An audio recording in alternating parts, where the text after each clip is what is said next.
Now, there have been so many different ideas and theories and perspectives that have come out from different clinicians, different people over recent years.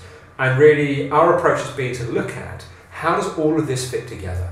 What's almost the approach that explains all of the other approaches? So there are, for example, approaches that focus very much on the psychology side, and they may focus very much on what we call the maladaptive stress response, which is the body being in a state of stress as opposed to a healing state.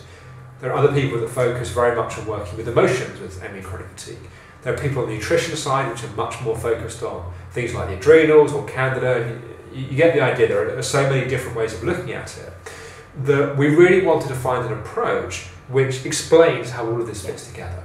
I think it's quite useful as well to recognise that from the kind of CFS-ME fibromyalgia labels, that if you take it as essentially burnout in whatever form that is, what that means is that there were predisposing factors, there were triggers, and therefore there are things that you can do about it. And I think that that's a massive part of what we try and explain and help people to work with, is there is a lot you can do, having understood what's going on.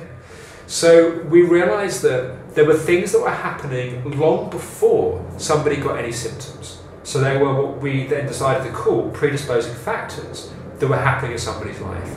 There were then trigger events, and then there were perpetuating factors, which in simple terms is the things which stop somebody from healing or recovering. So we can have these kind of predisposing factors or subtypes on both the physical and the physiological side, physiological and psychology side. And for some people that alone is enough, and that's what we call gradual onset, where it's a number of these factors together over time, where the system it breaks down and it burns out. Exactly. But very often we have what we call a trigger.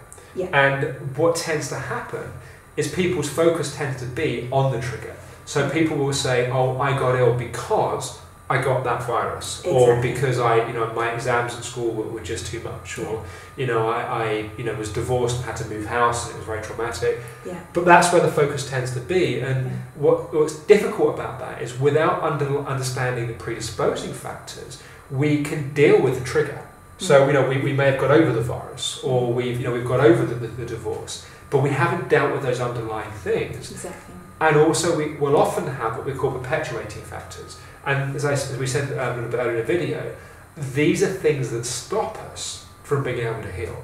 And one example that we'll talk more about in a later video in this module is the maladaptive stress response, but maybe just very briefly what that is. But yeah, I mean, essentially what we're talking about there is, as you say, it's easy enough to get a virus and recover from a virus. So what would stop us from recovering and being well? Well, really what we're talking about in terms of the maladaptive stress response is one of the factors that stops us from healing and recovering. What we're really meaning by maladaptive stress response is, as you say, we'll talk about it more in more detail, is being in the opposite state of the state we need to be in to heal. So you can be in one of two states, you can be in a healing state or you can be in a stress state.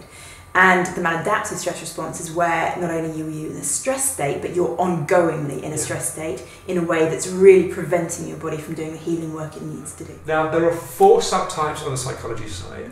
Now, and you started talking in the last video about the helper subtype. Yeah. So maybe it's worth explaining a little bit more what we mean by that. Definitely. I mean, the helper subtype in some ways is self-explanatory. It's someone who is most likely to be there for other people, to be very much aware of other people's needs, what they want, and very much in tune with that. Of course, that intrinsically isn't a bad thing, and it's worth saying that for all of the subtypes. None of the subtypes in themselves, well, some of them, but most of the subtypes, the achiever type and the helper type, are not actually intrinsically wrong. It's just about keeping them in balance. Yeah. So a balanced sense of wishing to be there for other people or look after their needs is fine, but it's really when that becomes unsustainable. So for example, where really what you're doing is constantly looking after the needs of others and therefore ignoring your own. Where you're constantly aware of what other people want and ignoring the things that you want. That becomes very unsustainable, particularly over a long period of time, it took years. That is very depleting. Yeah. So that's the helper subtype. Now another one that's worth exploring is the achiever subtype. This is one that I have a little bit of experience of. Yeah. And the big observation for me and myself is that before really working with this and understanding this, kind of like with the helper subtype, my self-worth was defined by what I achieved and what I succeeded at. So back at school, that was exam results and being seen in a certain way, and various other ways in my life express myself in other ways. But there's a place where we can be an achiever and we can be a driven person in a way which is not constantly pushing ourselves beyond the resources that we have.